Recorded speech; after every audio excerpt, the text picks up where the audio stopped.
This device has really been used, really been tested. We actually got it out of the lab and worked on it at an Air Force base with aerial porters. It was not a lab demonstration, it was a real world demonstration to see when it worked and when it didn't work.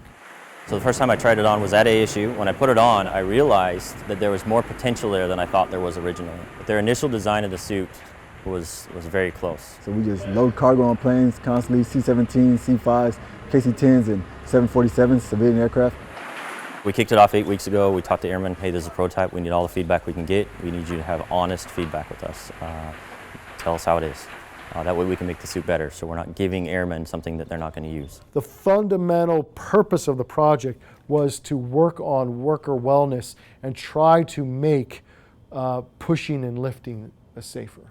Because these people are pushing large objects onto airplanes. They're typically making large pallets, and then 4 people will push about a 10,000-pound pallet onto the airplane. The heaviest lift was describing what the tests are. We're trying to get them actually out on the planes, see what it's like in the real world, how they react, because we don't want to give them something that's not going to help them in any way.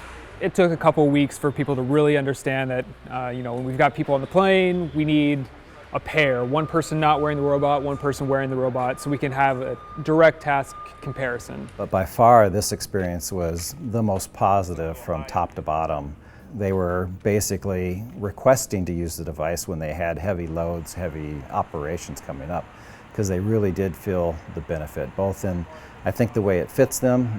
There's a comfort level there and a securement level that they gain, and then from the added torque that these actuators provide during those lifting and pushing tasks. Helps with like stability, back stability, hip stability, and just your overall lifting technique. Even like your center of gravity, so a lot of times you just, whether you're fatigued or you're not, you're just not focused on your center of gravity, you're just trying to get the mission done, so this has helped you focus on that point. Once it's on you and fitted you, it's extremely comfortable. You can wear it all day and it's no problem. The way they've designed the systems to engage and disengage when you need it to, it makes it all that more impressive. The awesome thing was the people who had already worn the exoskeleton were giving pointers to the individuals who had not. So they had developed their own institutional knowledge of how to use the robot and caught on so much faster. Seeing their reactions as they wear it and them kind of pointing each other out for how to do stuff, and just absolute enthusiasm for everything. I can't think of really any individuals that were having a bad time with it. There's actually people out here focused on that part of the job rather than just the hard work of it. They're focused on the labor part. They understand that the hazards of the job, and they're trying to lower them hazards and decrease them. They've given us a lot of great feedback, and ASU's been very receptive to that feedback. And I think ASU legitimately wants what's best for the airmen, for the Air Force. And that's why they're working so hard and we're working so well together. The relationship has been fantastic. It allows us to create something that we could actually use.